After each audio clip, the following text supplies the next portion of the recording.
Hi, everyone. Today I want to talk to you about something that I call joy extinguishers. These are the usually unconscious ways that we kill positivity in our lives, right as it's coming up more beautifully, more strongly, and more impactfully than ever before.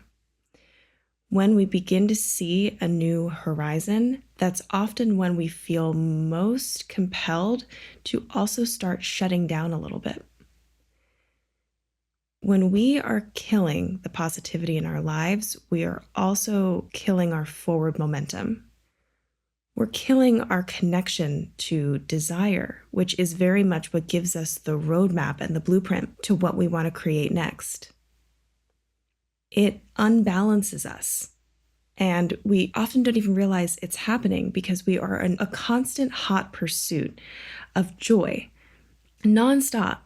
So much so that we often never pause to think that maybe there is actually something more comfortable, more soothing, and more familiar about being stuck.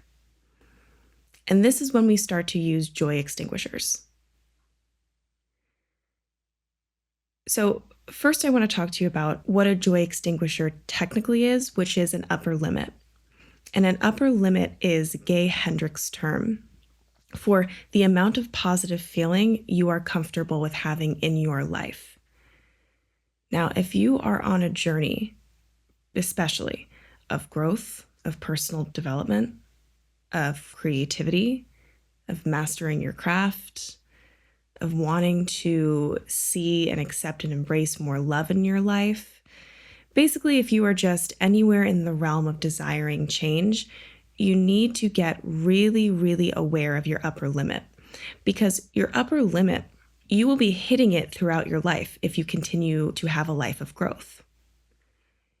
You will constantly be needing to expand your container to be comfortable with more and more positivity, because if you are not, if you don't do that, you will unknowingly self-sabotage your way back into a comfortable and familiar unhappiness.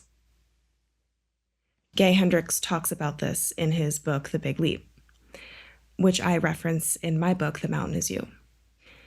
So first and foremost, let's start with this. The biggest way you are extinguishing your joy is by not realizing you have an upper limit. By just not realizing that you have a limited tolerance for feeling good. And because you have a limited tolerance for feeling good, when really positive things want to come into your life or are coming into your life, you're going to do all of these sneaky psychological gymnastics to try to downplay them and diminish them. Wait for the other shoe to drop, find the negativity in it all. You're going to be your own rain cloud in life because the rain cloud feels safer, and you mistakenly think that by overanalyzing all of these details, you're somehow priming yourself for some kind of inevitable reality, when what you're actually doing is moving your energy and attention to that reality so much so that you make it more real than it would be. But again, all of this comes back down to your inherent comfortability with positivity, abundance, success, and love. And none of us go around our lives thinking, oh, I have a limited tolerance for all the things I say I want, but we do. Because anything new, until it is also familiar, is uncomfortable. And what we have to start to understand is that to our brains and to our comfort zones, it doesn't matter what the thing is. All that matters is whether or not we are familiar with it. So we will unconsciously create and recreate patterns from the past, circumstances, relationships, situations that feel familiar to us and feel like home and feel like love and feel like truth, when in fact they're just kind of neural pathways that we're familiar with. Oh, we know this one. We know how to get through this one. And so the first way we extinguish our joy is really just by not realizing that we have a desire to extinguish it in the first place, that we would have a motive to extinguish it in the first place. because it's confusing. It's confusing and it's counterintuitive. To want to appreciate all of the positive and beautiful things in your life, all the people you love, everything you're grateful for, and to find yourself cutting that off. It's really counterintuitive to want to step into, the next level of your experience and find yourself at the exact same time somewhat shutting down and closing yourself off. But when you understand that, to your lizard brain, comfort is goodness, you will then understand that your job is actually to reorient and rebuild your comfort zone around the things you actually want to become defaulted to you, the things that you actually want to become familiar and consistent. Because when you don't realize you have an upper limit, then you spend your life operating beneath it at all times. Which brings me to point 2 of how we extinguish our joy, which is high reactivity. I really believe that the least reactive person in the room is the most powerful person in the room, because that is the person who is not at the whim of their emotions. That is the person who is not getting stuck replaying patterns over and over and over again. When you have a high reactivity, well, first of all, that's how you stay beneath your upper limit, by reacting to the upper limit. So every time you feel a discomfort, a sadness, grief, fear, you react to it rather than responding. And when you react, you just reach or grab for something that basically numbs it out. You don't have enough time to even think through, why you feel uncomfortable or how you should react or what the benefit of just kind of braving the uncertainty, allowing yourself to feel uncomfy for a minute, and then allowing your body and mind to re-regulate to a new normal. So the way that I think high reactivity is best dealt with is by doing something I call practicing the pause. The pause is the space of time between when you have an emotion, and especially a heightened emotional state, but even more specifically, a heightened negative emotional state. The gap of time between when that emotion starts to influx in you and you start to react to it. So the next time you feel fear, recognize that's coming up in your body. And then the next thing you want to think to yourself is pause. Hit the pause button. What you are trying to do is widen the amount of time between what you feel and then what you do about it. And at first, it might feel like widening the gap, you could only do it for 1 second or 5 seconds. But the goal really is to get to a point where you can go like an hour or an afternoon or a day or a week. So you can get back to a place where your nervous system is totally back down to neutral, and then you can really clearly decide what you want to do about the situation or whatever came up. And when you aren't reactive to discomfort, you also let yourself move through it, and that's what allows you to expand your container. Because when you're not reactive to it, when you're not just reaching for something to numb it out, and you're sitting with it and you're allowing it, what you're actually doing is familiarizing yourself with a thing that's making you uncomfortable. So that really and truly is the process of rebuilding the comfort zone. Our reactivity is how we run away from life. And our responsiveness is how we alchemize life. It's how we problem solve. It's how our higher selves learn to deal with our most base instincts. And by base instincts, I mean the ones that are the most unconscious, the ones of fear, the ones of a desire for familiarity and safety, the ones that really hold us back more than anything, but hold us back out of a sense of almost self-preservation. So the third way we extinguish our joy, and it's really related to this, I guess it's all interrelated, isn't it? But specifically to reactivity versus responsiveness, is that we try to make our hearts feel something that they don't. We try to talk ourselves into lives we don't really want. Something that I really like to live by is, if you have to think about it, the answer is already no. Because if you have to think about it, your brain is working overtime to try to convince your heart to feel something that it does not feel. Your heart knows the answer. And if you don't want to think of your heart, think of your gut, think of your core, think of your body. Your mind is not your brain, it's your whole entire being. And what I mean by that is you have access to the, however, 10% of conscious thought that's at the forefront of your brain. All of the rest of it is very often speaking to you through bodily sensation. Quite subtle, contractions and expansions. And then sometimes it's not subtle though. So you will notice, is there a specific way you feel every single time you see someone? Is something really draining you? Does something kind of make your stomach hurt in an uncomfortable way? That's actually all your body mind speaking to you.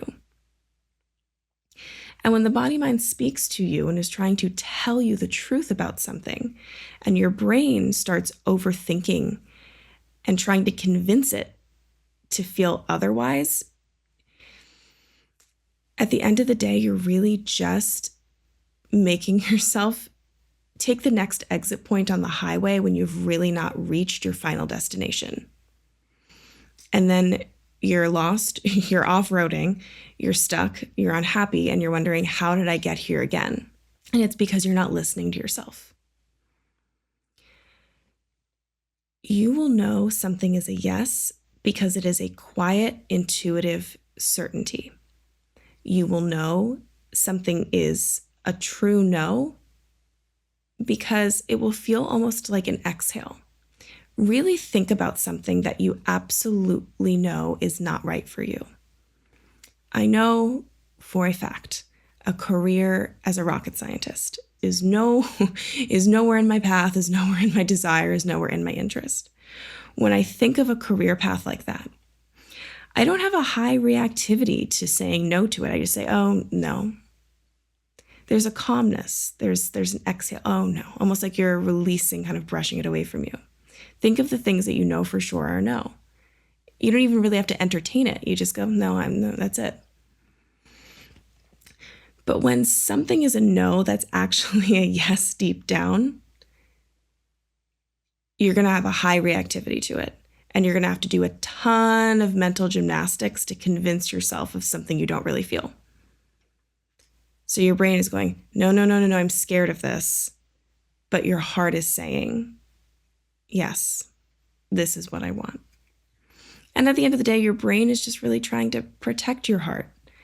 But what you need to remind yourself is that there really is no such thing as protecting our hearts, because the more we shield our heart's true desires from the world, the emptier and emptier and emptier we become. And we begin to run the greatest risk of all, which is getting to the end of our years and realizing that we are not proud of the way we spent them. We did not do what we came here to do. We look back filled with this regret. I didn't love the person I really loved. I didn't do the thing I knew I was really meant for. I didn't live in the place I really wanted. And when you're really in your head about it, the way you're evaluating it is that the things you really want, you make them seem more impossible than the things you already have. But the truth is that when you're choosing something you don't really want, that's the hardest of all, because you don't naturally have the energy to deal with the inevitable challenges that come up either way. It's hard to get what you want, but it's also hard to keep choosing what you don't, because you're never going to fight for a life you don't really want. And when you're really going after something you actually care about in life, you find that the struggle that is required to get there feels so much more bearable, almost to the point that it doesn't even feel like a struggle at all anymore. It just feels really, really worth it. Another way we extinguish our joy is by comparing ourselves into lack. And so I think the technical term in sociology is a downward comparison. But what I really mean by it is that it is the false belief that the presence of something in someone else's life indicates the absence of it in yours. So someone else is successful, meaning you are not. Someone else is attractive, meaning you are not. Someone else is happy, meaning you are not. Someone else has the relationship they want, meaning you do not. And we do this very often, and it's definitely a function of high reactivity. But what we don't realize in that moment is that our ability to recognize something in someone else means that it is already present, even if it's dormant. It's present somewhere within us. We couldn't see it if we didn't have it inside.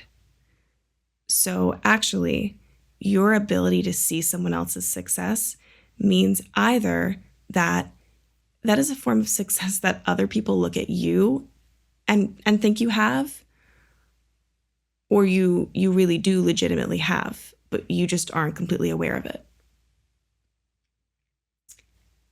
It's the same thing for happiness and love and all the other things that we recognize in other people. If we see it in someone else, it's because it is somewhere already existing in ourselves. I like to think of all of our lives as one big, huge ink blot test. An ink blot test, like when you look at a piece of paper and it just has, random ink kind of like spattered about. And it's not about what's on the page, but what's within the image that we think we see that is so incredibly revealing of our subconscious minds. That's happening, but the ink blot is other people and situations and life as a whole. And so, there's a very famous quote, which is that we don't see things as they are. We see them as we are. And I think you will come to find over time that your perspective of even the exact same situation, place, person, experience will shift dramatically as your relationship to yourself and your self-concept changes as well. And that the singular way you think you see something, like everything else in life, is actually quite nuanced. And there's always an opportunity and a potential to see things from a new perspective. But to see from a new perspective, we have to be at a new level. That's how we see things differently, by becoming different first. And so in this case, it's about not extinguishing the joy of what we already have, because someone else might have something equivalent or nicer or whatever else. And understanding that the idea that life is a pie, that we all have to cut up the pieces and fight for the scraps, is completely an illusion. We are all in the kitchen, okay? Making dessert for ourselves. The presence of someone else having love does not mean you will not have love. Your ability to witness, see, and understand the depth and beauty of that person's love and relationship means you do have it or you will have it. Because if you can recognize it, it is in you. And if it is in you, you can create it, and you will create it when the opportunity presents itself.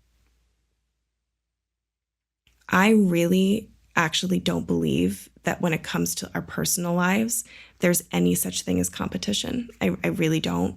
I really, really don't. I really believe that the things that are meant for each of us are unique and perfect to each of us. And we don't ever have to fight with anyone for what is already inherently and innately ours. Because what we have in life is often a product of what we create, and what we create is a product of who we are. And nobody's bigness and boldness and sparkling whatever they've got going on can ever take away what you have inside. You're both just shining in your own ways, coexisting concurrently. Another way we extinguish our joy is by feeling guilt for what isn't our burden to bear. All of us need to begin to understand that even in this hour, even in this day, today is the best day of someone's life. This is the worst day of someone else's life. In this exact moment, someone is meeting their final moments alive. Someone else is meeting the future love of their life.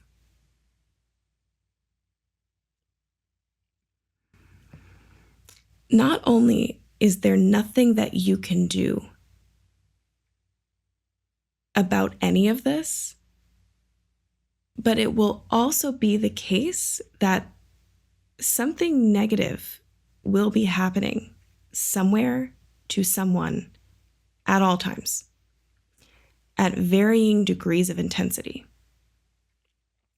And being an empathetic, compassionate, kind, even-keeled, well-informed, self-aware, open-minded human being does not mean you have to grieve for every imagined loss fathomable. It means that when you get your moment in the sun, you cherish that moment. You are allowed to have that. Because you know what? Your day will come. And your days have come, like they do for all of us. The days when it is your turn to grieve the loss of someone you love. The day it is your turn to deal with failure and pain. In this great wheel of life, whether in this lifetime or the next, we all experience everything, one way or another. And when we extinguish whatever little bit of joy comes to us out of the fear that it would make us a bad person for feeling it, because there's someone else out there who doesn't have it right now, is being unkind and unfair to ourselves. Because if you think that way, there is never going to come a moment in your entire life where you will ever let yourself be happy. Really and truly. And being happy and appreciating and savoring what you have doesn't mean by any stretch of the imagination that you ever forget or deny or neglect the reality of what it is to be alive, which is sometimes very painful and incredibly unfair and terribly harsh. But when your moment comes that you do find peace and you do have something beautiful and you find something to be grateful for, you are allowed to hold on to that. And you are allowed to celebrate that. And you're allowed to live in that. You really are. Give yourself permission. Because you feeling guilt for what is not your burden, not only is it not alleviating anybody else's burden, but it's taking you away from the true power, purpose, and impact you could have with your own life.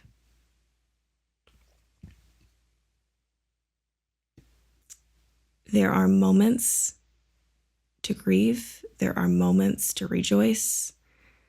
There are moments to hold on. There are moments to let go.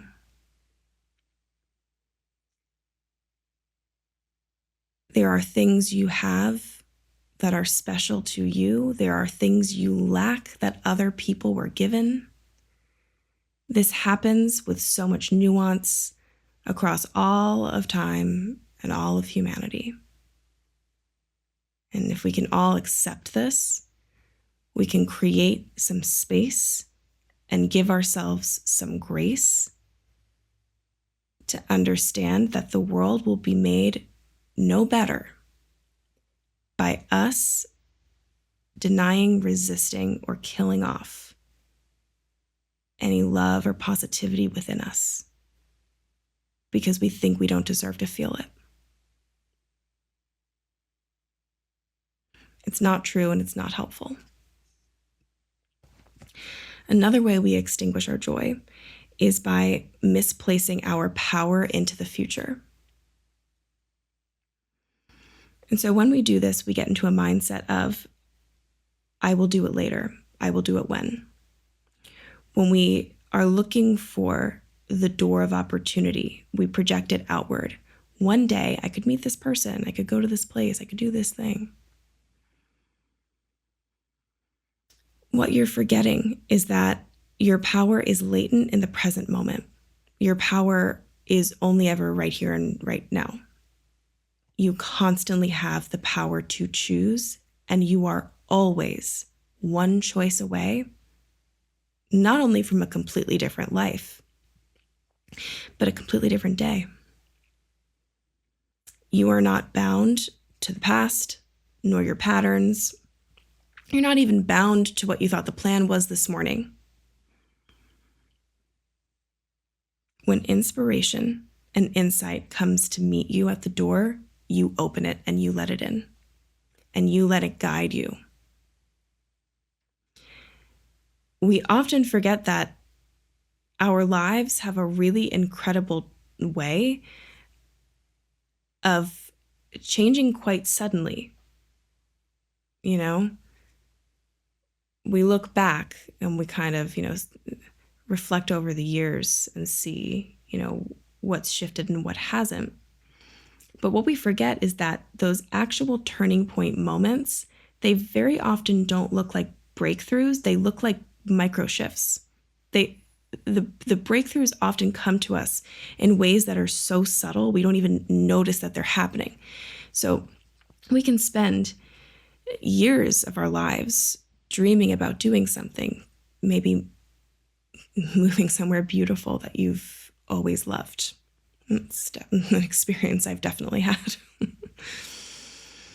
And you can think about it, and you can worry about it, and you can tally up all the reasons why it could never happen and would never happen, and it's not realistic. And then you can move into a place of more empowerment where you start believing in your vision and thinking, okay, maybe we could do this. How could this happen? But your breakthrough moment is seriously as simple as opening your phone and just like searching for apartment or housing rentals. Like it's something you do every day. It's just Googling something. Seriously, that's it.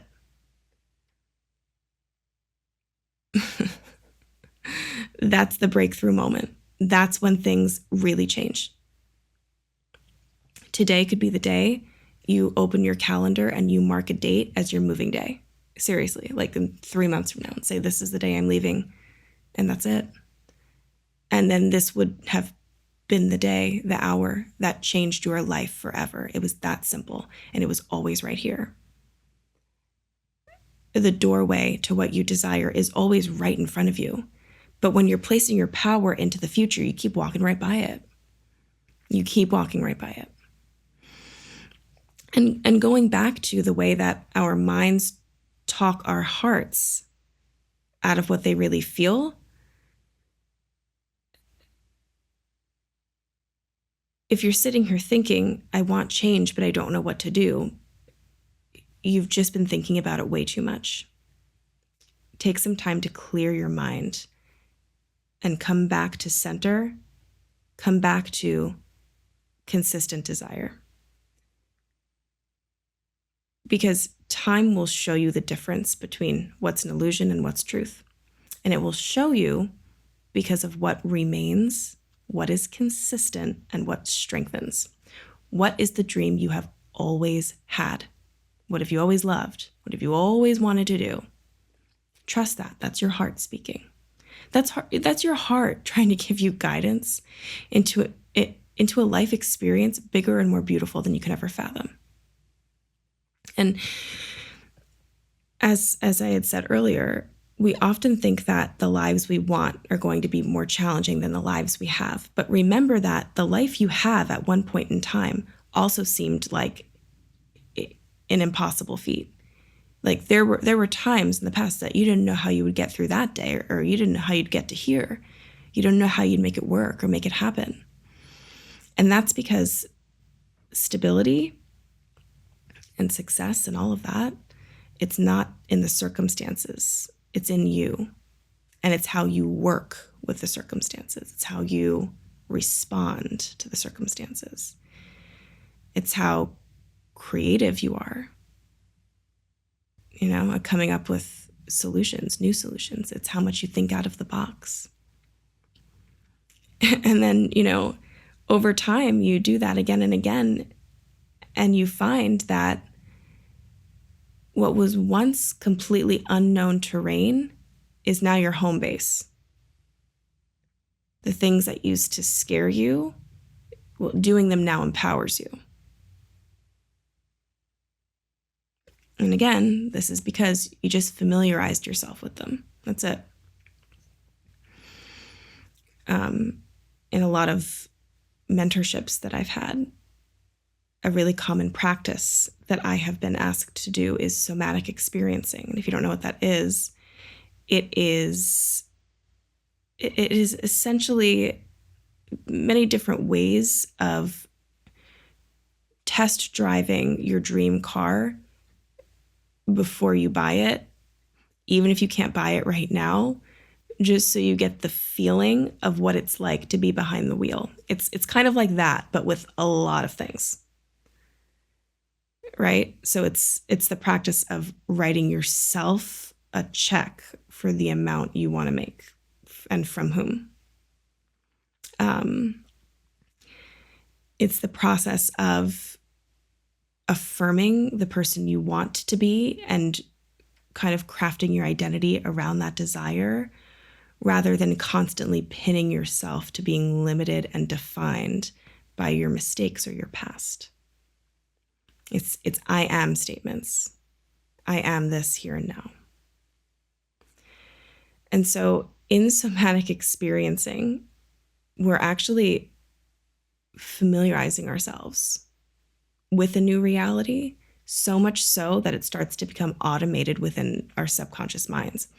And what we don't realize we will do over time is that we will consistently choose things that support, reflect, and affirm what we've kind of already led ourselves to believe. So if you tell yourself 100 times, I'm going to buy that car one day, I don't know, whatever it is for you, you're going to do it almost unconsciously, really and truly, because you're going to make it such a set plan within yourself.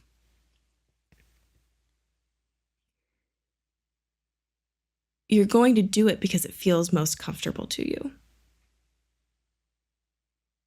You're going to do it because you've been mentally preparing for it and expanding your container for a very long time. The power to start choosing is always in the now. The solution is always in the now. The doorway is always in the now. Our job is to not project a perfect path forward, but find a way to anchor our heart's true desire into the now, to take one tiny step today. To realize that what we desire is something that's within us. It's a seed we need to plant, but the seed's already in our hand right now. And we start planting now. Not waiting, because if we wait, we're waiting forever. Because it's never the right time, really and truly. It's never the right time to do something that is not super comfortable or familiar to you. It's never going to feel like the right time to be vulnerable or make a big change. And so instead of shocking your system and potentially tripping your upper limit switch, you start conditioning yourself in the now. You start expanding yourself in the now. You start bringing the dream into the now. And the last thing I want to talk about, the last way we extinguish our joy, well, certainly not the last way, but one I think that I really want to discuss, is the act of engaging with what we don't want. What we engage with, we empower. What we engage with, we energize. And so the way out of anything we don't want to be involved in anymore, whether it's a thought pattern or relationship, whatever, is to disengage. And the reason it is tough to disengage is because when we're wading through it, it feels like we're resolving it. It feels like we're searching for an answer or finding a way. We're trying to fix it. But the truth is that if we are stuck in the mindset and the perspective and the energy of the problem, we aren't finding an answer until we introduce the energy of the solution into the equation. Otherwise, we're just circling the drain. So you can spend your whole life focusing on, complaining about, and feeling down about what you don't like and what you don't want.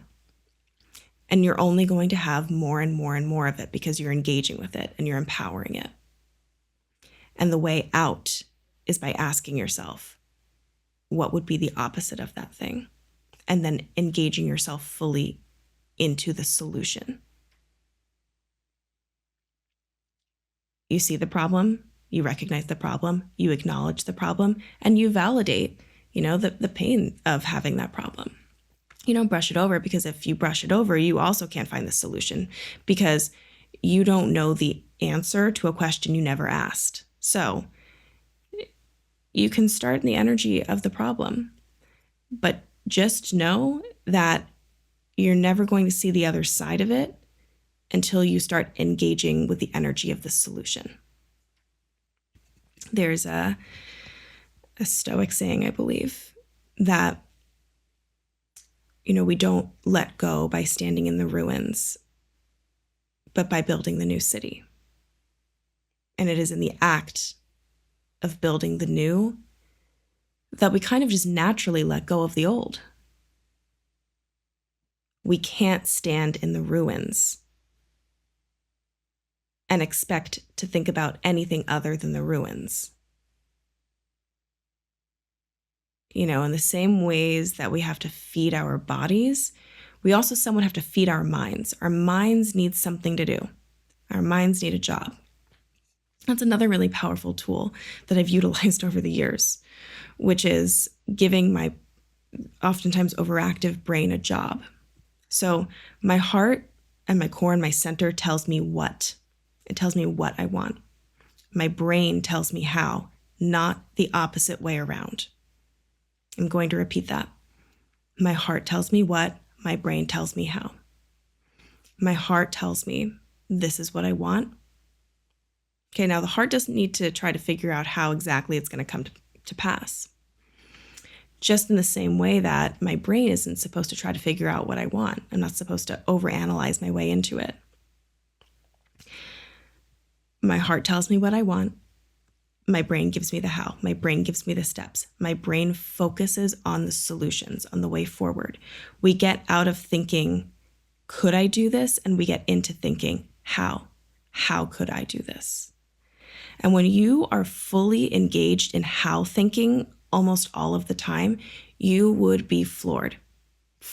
Genuinely, like really and truly genuinely shocked by how much power and possibility you do not even know you have, because you have been unconsciously operating beneath your upper limit this whole entire time. The fear of the unknown, of what is not yet comfortable, has kept you choosing the exact same things that you feel are keeping you the most stuck. And so, as human beings, we have a really, really unique, really interesting journey to go on, which is that we kind of have two parts of our brains working with and against each other at all times. Like the front parts, the prefrontal cortex, imagining all that we could create, conceptualizing our potential, conceptualizing the people we could be. And the brainstem, the lower part,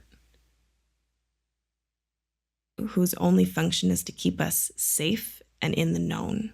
Safe and in the known, and also socially accepted, because that also registers as safety to the brain. But what I am saying is that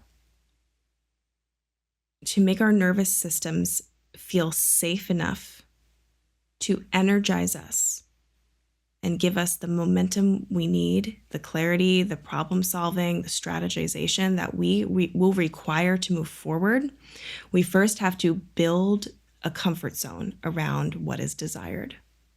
And we do that little by little. We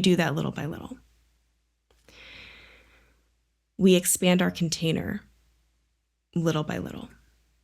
And we do it every time we know we're moving in the direction of something we really desire. We feel scared. We brave the uncertainty. We sit with it long enough that we start to re-regulate to our new normal. We start to find our comfort in the things that move us forward, not the things that hold us back. You have to stay constantly aware of your upper limit because it expands as you do. Look for the ways you might be unknowingly sabotaging to stay in the old comfortable, and start spending much more time figuring out how to get yourself acclimated to what you really do want. Because when what you really do want also seems like the most comfortable, natural thing, it's yours. It's already yours.